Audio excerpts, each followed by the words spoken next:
interesting. Have you heard of Geniza? You know what a Geniza is? No, I don't. I really don't. Geniza is where you put old Sforim and Torah books that are a bit worn and they bury them. Yes, I heard about that. Yeah. I walked past the Geniza in Manshul Ramat Gan and I found 4 Ashkenaz Siddurim because you get Ashkenaz and Sephard, and I took them to the one shul, and I was walking past and I found this. This is like a version of your mini art scrolls, only all in Hebrew, from like 1980. So I kept it for myself. They like just. I even found. Sorry about this. I just to charge the computer. I even found an art scroll Yom Kippur Machzor, which someone gave away in Beit Shemesh. But anyway, okay. So the first shlema for 2 people. Well, the first one is Yehudit Bat Chana Pesa. That was just on the basis group. And then you guys know Wayne Siegel. Gavin knows him. I don't know if you know him, David. Yeah, not well. Yeah. The family was attacked last night in their home. It was a home invasion. He got stabbed, but he's in hospital, but he's okay. And I don't know how his parents are doing, but so the first name for him, I don't know his Hebrew name. So the first name for the family. Anyway, just a short one. I don't want to take too much time. So Reishis Chochma, 7 general principles of the Reishis Chochma, expounds on matters that are included in the important and sensitive topic of business dealings. And these are just 7 general rules which we should try and incorporate. Number 1, one should be happy with his portion and not pursue wealth, in contrast to those who think that the goal of amassing wealth justifies it in any means. A person should avoid deceit, for example, inviting his friend, though in his heart he doesn't really want him in his home. An invitation is mere lip service. Deceiving people is tantamount to the deception of the Almighty. 3, a person should give a little bit more to his customers than they actually purchased. Since the sin of theft brings drought, one should not be punctilious and give a little more. A person should refrain from verbal expressions such as reminding someone of his past to gain some psychological advantage in business dealings. 5, a person should go beyond the letter of the law, making concessions and compromises that benefits the other. 6, a person should work for his employer faithfully, just as it is a mitzvah to give the worker his wages at the proper time, so too it is a mitzvah for an employee to do his assigned work without deceit. And the last point, a person should not trespass upon his livelihood of his friend. Now, I've got a practical example. Unfortunately, you get tenants who landlords who are really not nice people. And unfortunately, there are cases in Israel from time to time. I heard of a case where a person, because it was talking about taking things punctiliously to the letter of the law, to the nth degree. A person who rented this place in Tel Aviv, and the aircon, for 6 years he was a tenant, and the aircon packed up, and he asked the landlord, please, can you repair it? The landlord said, no, it's your problem. And you don't behave like that. It's like it's just common decency.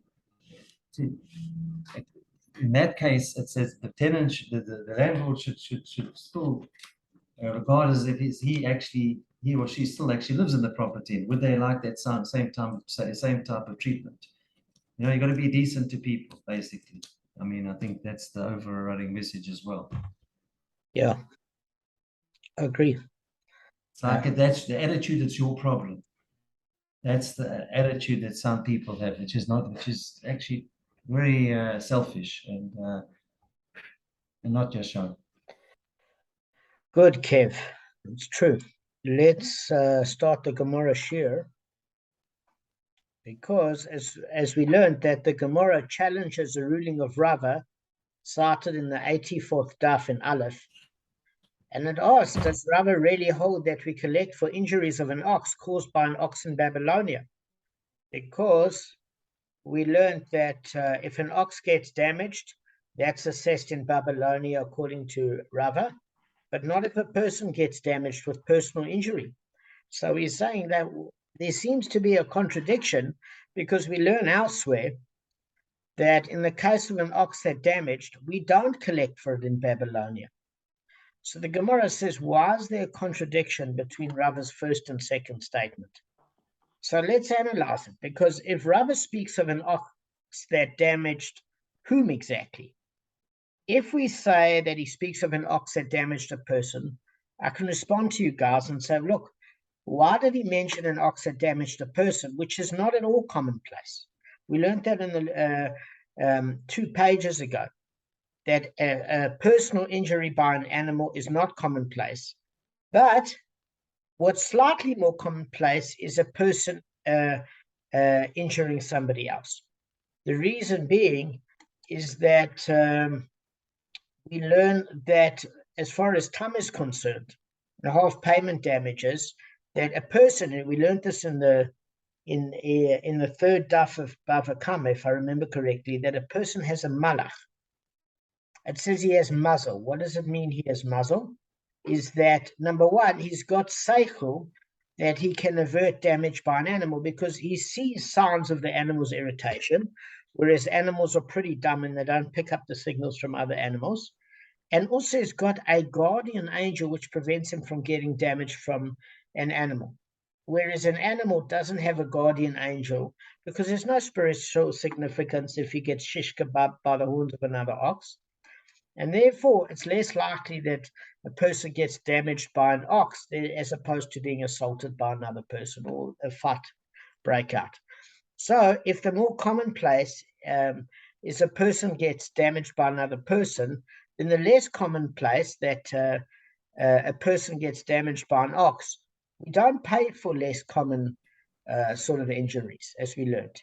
So we know that it's not about an ox damaging a person. We know that even if it was more common, that personal injury cases are not held in Babylonia. So then it must be referring to an ox that damaged an ox. It's only explanation, but then you've got a contradiction, because previously we learned that Rava says that you can collect for ox that's damaged by another ox, or even a person in Babylonia. But here we're learning that an ox injury sustained either by a person or an animal cannot be collected in Babylonia. So they're saying, well, how do you reconcile these two statements? So the Gemara says there, Rava was dealing with the tam, which is actually a penalty case, whereas here he's dealing with the muad, which is a compensatory case. So let me just add a little bit of clarity. In the 15th daf, in Bet, we learned that, Arthur went through this recently, we concluded that half damages, tam, payment of a tam.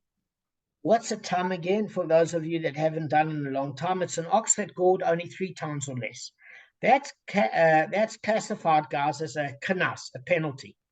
And penalty payments are not collected in Babylonia. We learned this from Rashi. So Rava's second ruling, which prohibited collection in Babylonia, is concerning a tam ox that gored. Okay, so that's why that current damage is not collected. Okay, so he's talking about an ox damaging an ox, because if an ox damages a person, it's less commonplace, and anything that's not commonplace we don't collect in Babylonia. And even if it was commonplace, we don't deal with personal injury cases in Babylonia. So it's obviously an ox damaging an ox. So the contradiction of when an ox is covered in Babylonia is only when it's a muad ox, because then it's compensation. What proves it's compensation?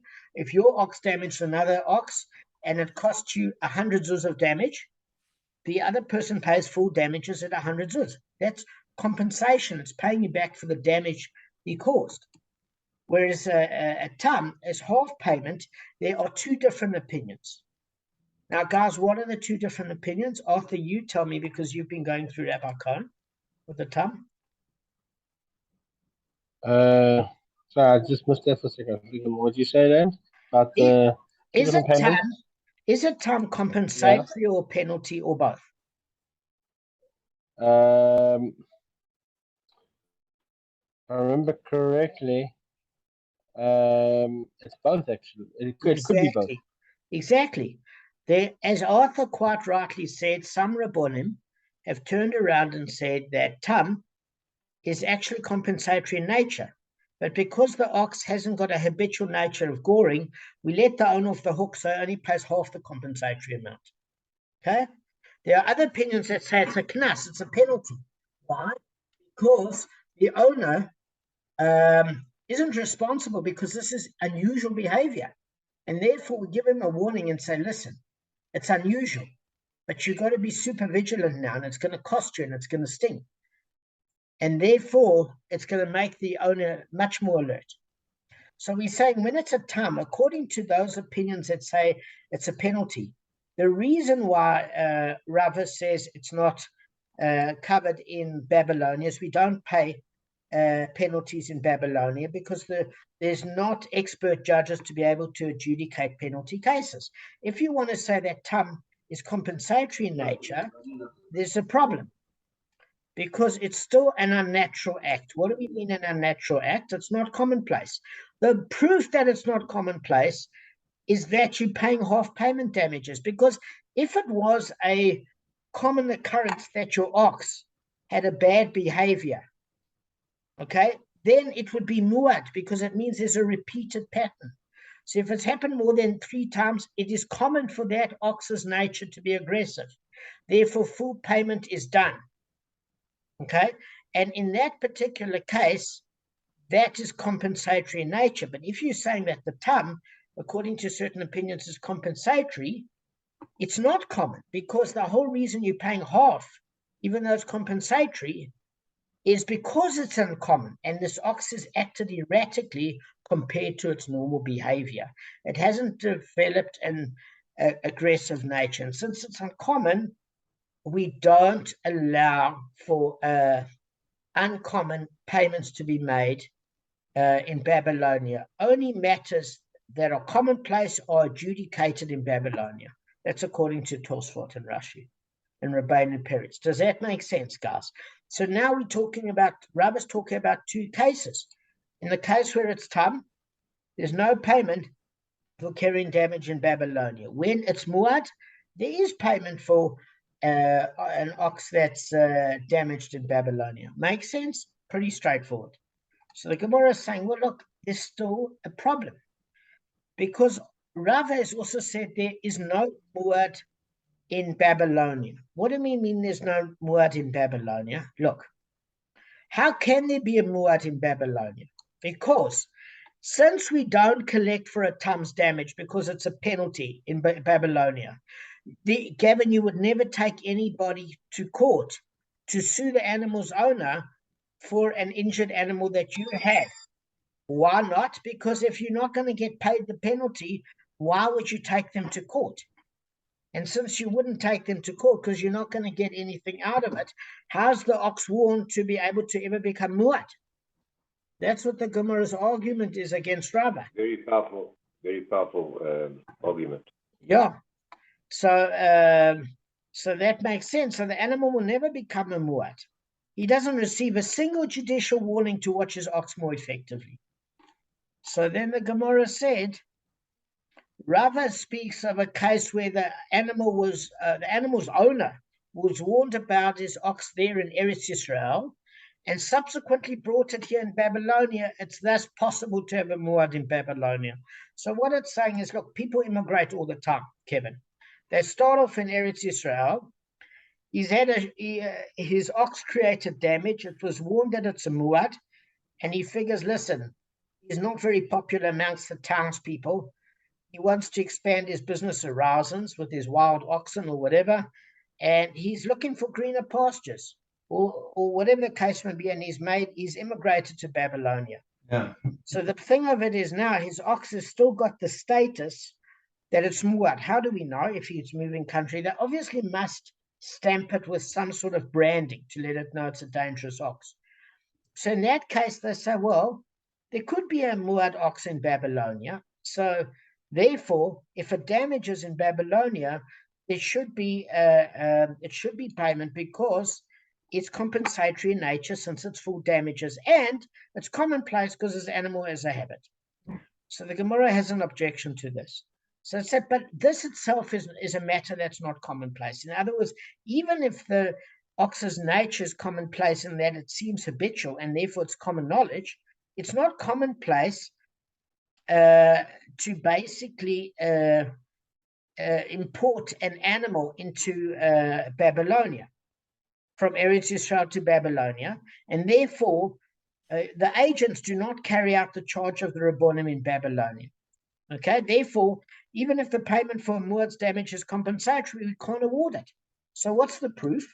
We learned a few dafs ago that when there was a ban on smaller animals in Eretz Yisrael, in case it would trample in the neighbor's yard and it would eat his produce, that ban was never for big animals because people couldn't import big animals from another country. It's heavy, it's expensive, it's logistically impossible. So they were allowed to keep their bigger animals in Babylonia. They're only in Eretz Yisrael. Do you remember in Eretz Yisrael? And even in Babylonia, because the fact of it is, it was too logistically cumbersome and expensive to import it. So that's a proof that it's not great. Nobody's going to bring their big animal and take it from Eretz Yisrael to Babylonia. It's such a schlep. It's easier just to sell your animal and get the cash equivalent and buy a new one in Babylonia. I'm coming right now, Kev. So that proves that it would be so uncommon to import your animal in Babylonia. Therefore, if it's not commonplace, it's not judged in Babylonia. It has to be the common behavior instead of the exception. What were you going to ask, Kev? Weren't you talking? You were just saying it. You were talking about a tam a few minutes ago. Then you said a muad. Yes, because the argument goes as follows: is Rava made two contradictory statements. First statement, he said, Kevin, is that we don't sort out personal human injury cases in Babylonia, but we do sort out animals that are injured in Babylonia. Now we're learning that Rava says we don't pay for animals that are injured in Babylonia. So the Gemara says, well, why is Rava contradicting himself? And the Gemara then says, well, he's not.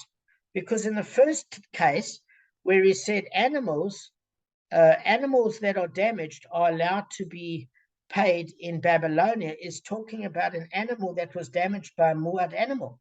So therefore, full payment damages have occurred, and therefore that's compensatory in nature. That's not a penalty. Your animal gets damaged and it costs you 200 zuz in terms of your animal's depreciation. Then when the other person gives you 200 zuz, that compensates you for your loss. If you're getting 100 zuz, half of it as a penalty, that's not compensatory. It penalizes the owner of the attacking ox, but it doesn't give you the full money back. And therefore, if it's not compensatory, it's a penalty. And therefore, tam is half payment damages, which is a penalty. We don't hear penalty cases in Babylon. Okay, it's not adjudicated by the judges. So we're saying even opinion that the tam is compensatory and not penalty in nature. The whole reason it's half payment is because the animal doesn't have a habitual history of goring. Therefore, it's not commonplace because it's not the animal's common behavior. It's a quirk the animal had, and therefore you're paying half payment just because you didn't know it was going to go crazy. That's the very reason you're paying half. So either way, for half payment damages, the tam, those cases are not held in Babylonia, and therefore it's not a contradiction on Rava. They're two different situations. And then the Gemara is saying, but it doesn't make sense because how does an animal ever become muad in Babylonia? Because Kevin, you can't sue me if you never get paid for tam, which is a penalty, or half payment damages because it's not common animal behavior, nor is it compensation. So therefore, how would your animal ever become muad, Kevin? Because you would never I would never sue you if I'm never going to get money back. So the courts wouldn't have a history of 3 warnings before your animal became muad, because what would be the point of me taking you to court if I wouldn't be paid on the tam? Therefore, it would never get to a stage of muad.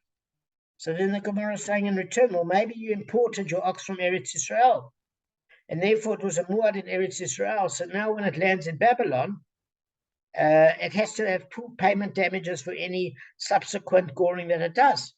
And the Gemara says, no, it's not commonplace. The odd rich person might import their ox because they love their ox as a pet or whatever to Eretz Yisrael, but because it's so exorbitantly expensive, the common man sees their ox as a workhorse or food, and it's cheaper just to buy an ox in Babylonia as opposed to importing it from Eretz Yisrael. The importation is going to be more costly than the ox. So therefore, it's not commonplace to import your ox, and therefore it would never become muad in Eretz Yisrael, and then you take it to Babylonia where it could cause damage.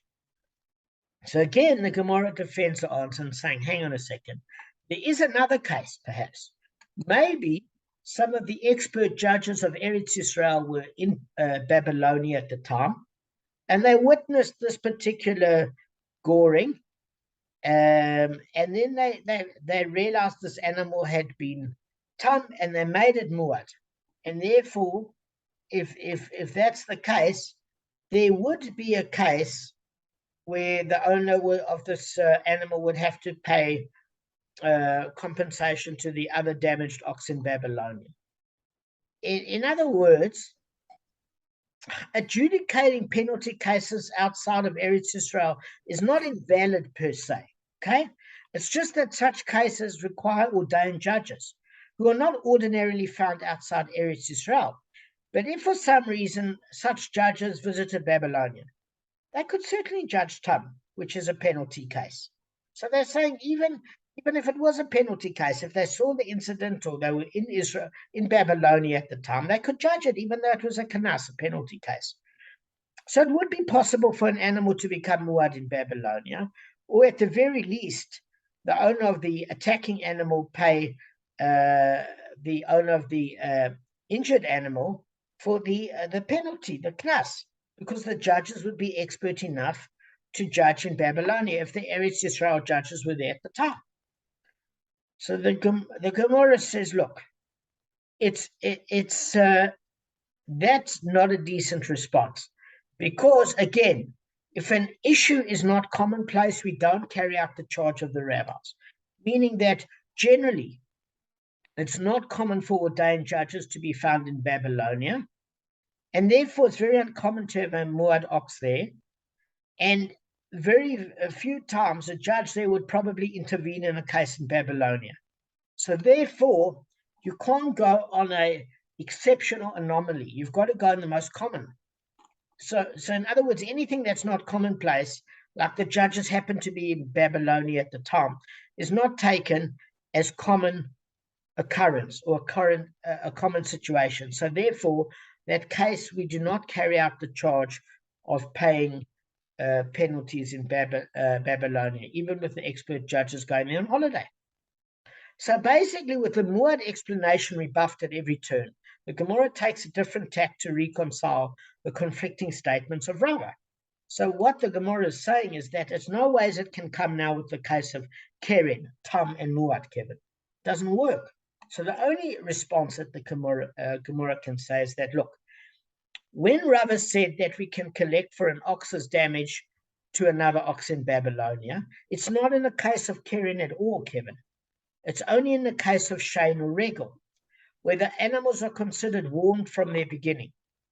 In other words, we learned in the third daf, as Arthur quite amazingly has done Chazorah from Rabbi Kabb, and Arthur will tell you in the third daf, it's taught that when an animal rubs against a wall for its own gratification, right, damages the wall, that damage is a subcategory of shame. Why? Because the animal was doing it to scratch an itch. So anything for gratification, whether it's eating something or scratching an itch, that's full payment damages, because it's the normal way an animal conducts itself. So there's no half payment damages. And therefore, since it's full payment, it's compensatory. The wall fell down as 300 zuz. The owner of the animal that scratched itself against the wall pays the owner of the wall 300 zuz. That's a compensation for loss. It's the same thing with regal. If the animal which is walking is commonplace knocks and damages another ox by bumping into it with its horn, not from aggression, but just through that, or tramples on a child, or whatever the case may be, that is a normal action. And therefore, the owner has to know that the way that an animal usually conducts itself, not when it goes crazy and attacks, but the way it normally moves or it eats or does things that are commonplace, you have to pay full damages compensatory in nature for the damage you cause. So not only is it common, and that's why you're paying full damages, because you should know better and look after your animal better, but it involves a monetary loss that is required by compensatory remuneration to the person damaged. So it fulfills two criteria. It's commonplace and it's compensatory in nature. Whatever you cost, you don't pay half payment. It's exactly the damage you caused. And therefore, those cases are indeed adjudicated in Babylonia. It goes one further. Right? It means the same cases occur with the act of bore. In other words, whether you dig a pit, or you have an obstacle in the road that causes damage, or you let your fire get out of control. Those other primary categories are commonplace, and they involve monetary loss that is requited by compensatory payment. And therefore, those cases of all the damages, apart from carrion, involve whether it's human injury or animal injury, are heard in Babylonian. It's different to a case maybe of human injury by human injury, just simply because it's not complex to work out. But in any event, we're not even going towards human injury. We're talking purely of the case of an animal injuring an animal. Because you go to the marketplace, you say, listen, what is a healthy ox that weight and breed valued at this age? What is the injured ox valued at? And you pay the owner the difference. So that was a way we reconciled the two differences. Okay, pretty straightforward. So the Gemara has concluded its discussion of the damage payment. Now it's turning to the second category delineated in the Mishnah, the issue of pain. So how do we calculate the amount to be paid for pain? If the assailant burnt the victim with a spit or injured him with a nail, what do we mean injured him with a nail? Even on his, okay, what it's saying is here, listen, there's a certain case where there's an injury that doesn't display as a wound. Okay? What is that? If somebody gets a burn,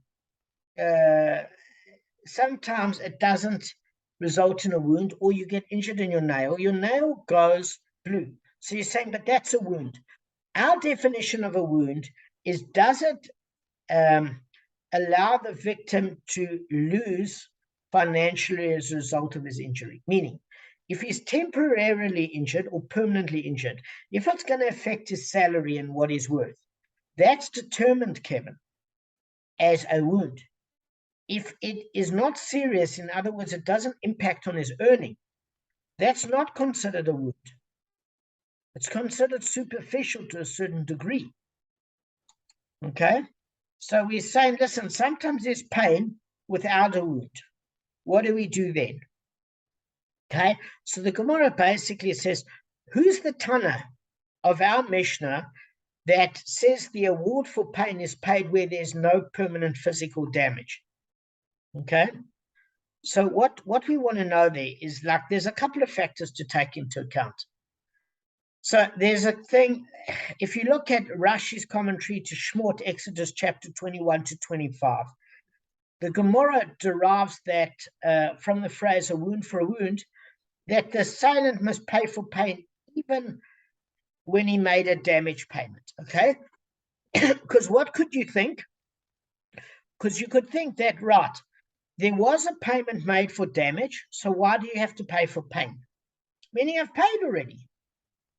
In other words, the Gemara puts it in a way that we don't understand now, because it's like hectic the way we think about it now, because they say basically, if the victim did accept a damage payment for his injury, we would think that he receives nothing for pain, because the assailant acquired the rights to the victim's injured body part by paying its value. And so now he can sever it any way he wants, regardless of the pain that the victim suffers. So I read that and I felt it was a little bit hectic. Like, all right, I'm paying you, now I can injure you in a way that hurts you. That's not what the Gemara means. What the Gemara actually means is that if you've paid for the damage, then you've paid for it. What do you mean you have to pay extra for pain? Might not be that way. So we're saying, okay, so we learn a burn for a burn, a wound for a wound, etc. And there are various phrases. And what does that mean? Is that, okay, so we know when there's payment for damage, there's also payment for pain. But maybe we could think that if an assailant actually inflicted no physical damage, we mean in a permanent manner, or anything that would affect his value, that the act itself is not serious enough to obligate him to pay for pain. So the Gemara seeks to identify the Tanu who holds that an assailant is actually liable for pain, even when no bodily injury was inflicted. So we're saying, hey, hang on, there's different levels. We could think if it really created damage, then you pay for the pain. But if there's no permanent damage or loss of income, then what is that pain really? I mean, is it really such a serious injury? So who's the Tana? So the first one that gives a solution is Rava. Rava is saying it's Ben Azai, for it was taught in a brisa. Rebbe said a simple burn was stated first. Okay? And Ben Azai says a burn with a bruise was stated first. So we're saying, look, on what point do they argue? So Rebbe says, listen, if you first read the pasuk on a superficial basis, okay, it says in Shemot chapter 21, verse 25, a burn for a burn, a wound for a wound, and a bruise for a bruise. And what that's saying is on first reading that it would seem that if a burn was, oh, we lost Arthur, just hang on the share.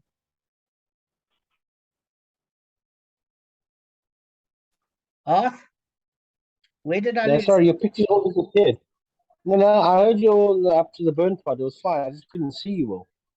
Okay. It was all blank. All right. So I want to see your faces. All right. So Rava basically said, look, Ben Azai is saying that it was taught in a brisa. The first opinion is Rebbe. It says, look, a simple burn was stated first, and Ben Azai says a burn with a bruise was stated first. So they're saying, now what point do they argue? So Rebbe holds that initially when you read it, you read that the word burn implies that there's no bruise with it, meaning that if there's just a burn with no injury, you still pay for pain. If you read it superficially, but if you read it properly, it says the merciful one therefore wrote a bruise, to imply, according to Rebbe, that the only time that you pay for a burn, in other words, the pain aspect, is if there's a bruise with it. Meaning, if there's a wound with it, there's payment for pain. But if there's no wound with it, you don't pay for pain. And Ben Azai holds that initially you read the word burn, and it implies that there's a bruise with it. But if you look at it not superficially, the merciful one wrote a bruise to reveal about a burn that there's no bruise with it. So this sounds confusing when I just give it over. So let me just take away what the initial intuition is that you would think that they're saying. They're saying, don't read it superficially. Basically, Rebbe is saying, according to Rava, that you only pay for pain if there's a wound with it.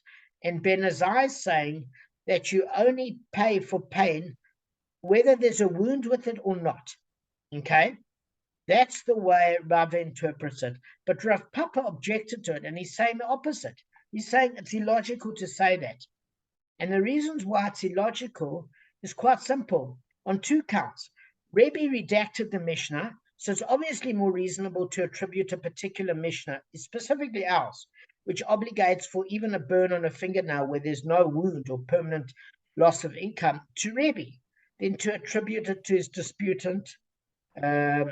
So therefore, as Rav Papa proceeds to explain, it's obviously more logical to say that Rebbe and Ben Azai were teaching what a burn actually means.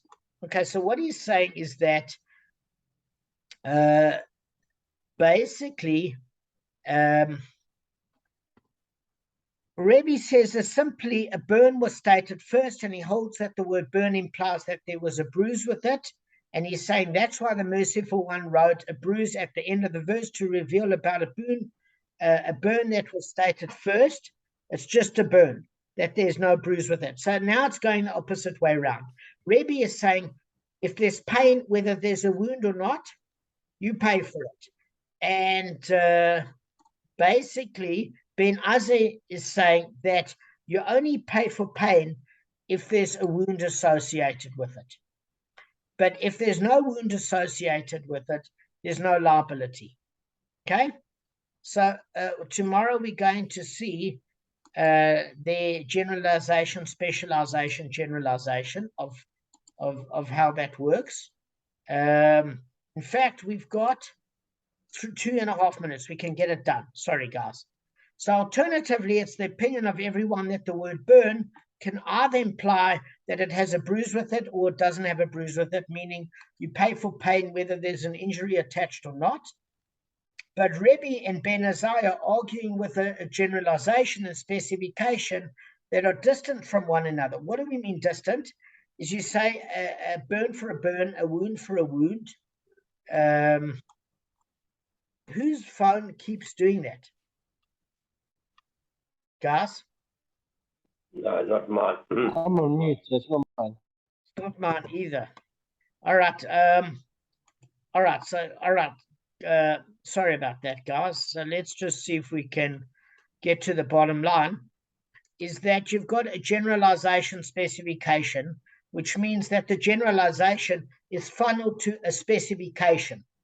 And when that generally occurs, if you're talking about pain that's covered, and then you're talking about a wound, you'd say only pain is covered for payment if there's a wound. But if you're saying that between the generalization and specification, there's a gap of other wording. What do we mean other wording? A burn for a burn, a wound for a wound, and a bruise for a bruise. The very fact of it is, if it said a burn for a burn and then a bruise for a bruise, it would imply that you only pay for pain if there's an injury. But the fact that a wound for a wound is between it means that you don't necessarily have to go from the generalization to the specification. So Ben Azai holds that we expounded with the rule of generalization and specification, which means Ben Azai limits that you only pay for pain when there was a wound. Rebbe says that you pay for pain whether there was a wound or not. So then why do we need the word bruise according to Rebbe? To say that once you've paid for pain, that if there is damage, you pay for damage as well, not just for pain. All right, guys, we're done. I'm sorry about that. I got tongue twisted in the end because I had to just rush through it. And thank you. At least we don't have to go through that anymore. Yeah, I just want to say something on the term. Yeah. I actually don't look at that as being a penalty or it is a compensation, but I look at it as being more like a merciful payment.